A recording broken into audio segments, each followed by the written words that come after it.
द्वापर युग में पृथ्वी पर राक्षसों के अत्याचार लगातार बढ़ने लगे। पृथ्वी गाय का रूप धर भगवान ब्रह्मा और विष्णु के पास गई।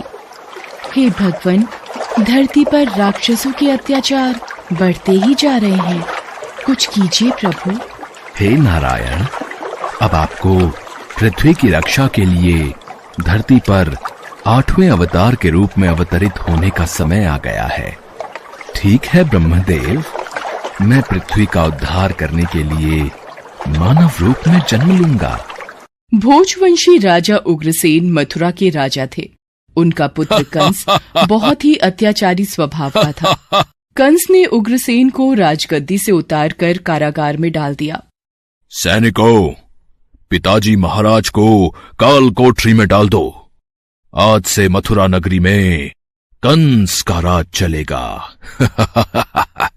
आज से महाराज उग्रसेन यहां बंदी बनकर रहेंगे और मथुरा नगरी पर मैं राज्य करूंगा। आशीर्वाद दीजिए पिताजी महाराज। कंस, तू मेरा पुत्र है, ये सोचकर मुझे लज्जा आ रही है। देखना, एक दिन तेरे पाप का घड़ा अवश्य भरेगा। कंस की छोटी बहन देवकी के विवाह की तैयारियां चल रही थीं। देवकी मथुरा के राजा उग्रसेन के छोटे भाई देवक की पुत्री थी। ये कंस की चचेरी बहन थी। अरे भैया कंस, आप आइए। प्रिय बहना देवकी, कल तुम इस महल से विदा हो जाओगी। तुम्हारे बिना ये महल सूना हो जाएगा। भैया कंस, आप मुझे बहुत याद आओगे। अगले दिन देवकी का विवाह वसुदेव नामक यदुवंशी सरदार से संपन्न हुआ। महाराज वसुदेव, मैं अपनी बहन देवकी से बहुत स्नेह करता हूं, इसलिए देवकी बहन को मैं स्वयं अपने रथ पर ससुराल विदा करके आऊंगा। ये तो हमारे लिए बहुत ही सौभाग्य की बात है महाराज कंस। कंस देवकी और वसुदेव को छोड़ने चल पड़ता है।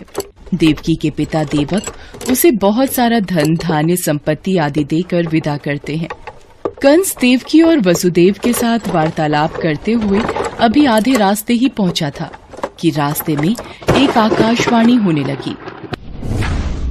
हे कंस, जिस देवकी को तू बड़े प्रेम से ले जा रहा है, उसी में तेरा काल बसता है। इसी के गर्भ से उत्पन्न 8वां पुत्र तेरा वध करेगा, तेरा वध करेगा। ये आकाशवाणी कैसी? नहीं, ये झूठ है। देवकी की कोख से जन्मा 8वां बालक मेरा वध करेगा? नहीं, ऐसा नहीं हो सकता। यदि ऐसा है तो मैं वसुदेव का ही वध कर देता हूं। हाँ, यही ठीक रहेगा। फिर मुझे कोई डर नहीं। नहीं भैया, इनका वध मत करो। मैं आपके आगे हाथ जोड़ती हूँ। मेरा सुहाग मत उजाड़ो भैया कंस। मैं आपसे वादा करती हूँ, मेरे गर्भ से जो भी संतान पैदा होगी उसे मैं तुम्हें सौंप दूंगी, पर इन्हें मत मारो भैया। ठीक है, मैं वसुदेव का वध नहीं करूंगा, पर तुम दोनों अब मथुरा के महल की काल कोठरी में बंदी बनकर रहोगे। कंस, देवकी तुम्हारी प्रिय बहन है, मुझे काल कोठरी में बंद कर दो, पर देवकी को छोड़ दो। कंस ने वसुदेव और देवकी की एक बात न सुनी और वसुदेव और देवकी को कारागृह में डाल दिया। देवकी वसुदेव दोनों बहुत ही दुखी और हताश हो रहे थे। स्वामी, मेरी वजह से आज आपको कारागृह में रहना पड़ रहा है।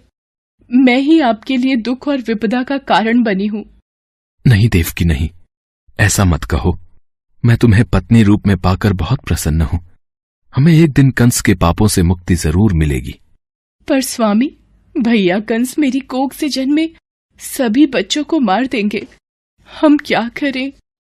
देवकी वसुदेव कारागृह में दुख भोग रहे थे। कंस देवकी और वसुदेव को धमकाता रहता था। वसुदेव देवकी के बच्चा पैदा होता और कंस कारागृह में आकर देवकी के हाथ से बच्चे को छीन लेता। ला, ये पुत्र मुझे दे बहना। भैया, मेरे पुत्र को मत मारो भैया। नहीं स्वामी, हमारा पुत्र मैं अपने सामने ही अपने सभी पुत्रों का वध होते कैसे देख पाऊंगी। देवकी बेहोश हो जाती है। हे ईश्वर, कोई रास्ता दिखाओ। कंस के अत्याचारों से हमें कब मुक्ति मिलेगी प्रभु। देवकी, आंखें खोलो। कंस बहुत ही क्रूर और अत्याचारी राजा था, जिससे प्रजा बहुत डरती थी। दुराचारी कंस ने वसुदेव देवकी के 7 बच्चों को जन्म लेते ही मार डाला। अब 8वां बच्चा होने वाला था। देवकी के 8वें पुत्र के जन्म का समय निकट आ रहा है, इसलिए पहरा और भी बढ़ा दिया जाए। जो आज्ञा महाराज कंस। देवकी वसुदेव के कारागृह में बंदी रहने की बात नंद गांव में वसुदेव के मित्र नंद के कानों तक भी पहुंची। दुराचारी महाराज कंस ने वसुदेव और देवकी को कारागृह में बंदी बना रखा है। देवकी के 8वें पुत्र के जन्म का समय निकट आ रहा है और इधर यशोदा को भी बच्चा होने वाला है। मुझे उनकी सहायता करनी होगी। 8वें बच्चे की रक्षा का उपाय सोचना होगा। जिस समय वसुदेव देवकी को पुत्र पैदा हुआ, उसी समय संयोग से यशोदा के गर्भ से एक कन्या का जन्म हुआ, जो और कुछ नहीं सिर्फ माया थी। भाद्रपद के कृष्ण पक्ष की अष्टमी को रोहिणी नक्षत्र में श्री कृष्ण का जन्म हुआ। उनके जन्म लेते ही जेल की कोठरी में प्रकाश फैल गया। वासुदेव के सामने शंख चक्र गदा एवं पद्मधारी चतुर्भुज भगवान ने अपना रूप प्रकट कर कहा, वसुदेव, मैं बालक का रूप लेकर देवकी के गर्भ से जन्म ले चुका हूं। मेरा ये अवतार कंस के संहार के लिए ही हुआ है। अब देर न करो, तुम मुझे तत्काल गोकुल में नंद के यहां पहुंचा दो और उनकी अभी अभी जन्मी कन्या को लाकर कंस को सौंप दो। ये कहकर भगवान विष्णु अंतर्ध्यान हो गए। देखते ही देखते वसुदेव जी की हथकड़ियां अपने आप खुल गईं। कारागृह के द्वार अपने आप खुल गए। सभी पहरेदार सो गए। देवकी बेहोश अवस्था में थी। वसुदेव कृष्ण को एक टोकरी में रखकर गोकुल को चल दिए। बारिश और तूफान के बीच नन्हे कृष्ण को उठाए वसुदेव चल रहे थे। यमुना जी का जल स्तर तो बहुत ऊपर हो रहा है। कैसे जाऊं अपने नन्हे बालक को लेकर? हे नारायण, सहायता कीजिए। यमुना नदी श्री कृष्ण के चरणों को स्पर्श करना चाहती थी, इसलिए वो ऊपर हो गई। भगवान ने अपने पैर लटका दिए। चरण छूने के बाद यमुना घट गई। भगवान श्री कृष्ण की इस लीला को वसुदेव भली भांति देख रहे थे। वो यमुना पार कर गोकुल में नंद के यहाँ गए। मैं इस बालक कृष्ण को तुम्हें सौंप रहा हूं। ये बड़ा होकर मथुरा वासियों को कंस के अत्याचारों से मुक्ति दिलाएगा। लाओ मित्र वसुदेव, यशोदा अभी गहरी नींद में है। मैं इस बालक को यशोदा की बगल में सुला देता हूं। नंद माया रूपी कन्या को वसुदेव के हाथों में दे देते हैं।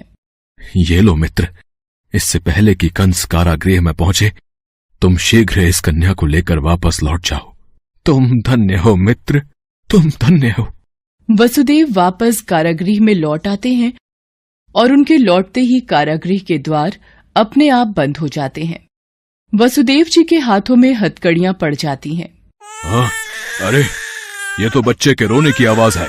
महाराज कंस को सूचना देते हैं। देवकी, हमारे यहाँ 8वें पुत्र ने नहीं, पुत्री ने जन्म लिया है। क्या? अब ये तो पुत्री का जन्म हुआ है। पहरेदार कंस के पास जाते हैं। महाराज की जय हो। देवकी ने पुत्र को नहीं, पुत्री को जन्म दिया है। क्या? ऐसा कैसे हो सकता है? कोई बात नहीं, शायद मेरे प्रकोप से भगवान भी डर गए और पुत्र की जगह पुत्री का जन्म हो गया। ये तो विधि का विधान बदल गया, पर मुझे सावधान रहना होगा। मैं इस कन्या का भी वध कर दूंगा। भैया, इसे छोड़ दो, ये तो कन्या है। आपको तो मेरे 8वें पुत्र से कष्ट था। कंस ने देवकी की एक न सुनी और कन्या को देवकी की गोद से छीन लिया। कंस ने जैसे ही कन्या को पत्थर पर पटक कर मारना चाहा, वैसे ही कन्या कंस के हाथों से छूटकर आकाश में उड़ गई और कन्या ने देवी का रूप धारण कर लिया। हे कंस, तुझे मुझे मारकर कोई लाभ नहीं मिलेगा। तुझे मारने वाला तो कब का पैदा हो चुका है और गोकुल पहुंच गया है। ये कहकर देवी अंतर्ध्यान हो गईं।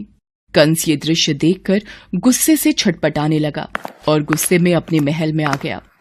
कंस ने श्री कृष्ण को मारने के लिए अनेक दैत्य भेजे। श्री कृष्ण ने अपनी अलौकिक माया से सारे दैत्यों को मार डाला। बड़े होने पर कृष्ण ने कंस को मारकर उग्रसेन को राजगद्दी पर बिठाया। उस दिन से श्री कृष्ण के जन्म महोत्सव को सारे देश में बड़े हर्षोल्लास से जन्माष्टमी के रूप में मनाया जाता है। भगवान कृष्ण की नगरी मथुरा में इस त्योहार की विशेष धूम रहती है और इसी के साथ पूरे ब्रज क्षेत्र में जन्माष्टमी का त्योहार धूमधाम से मनाया जाता है।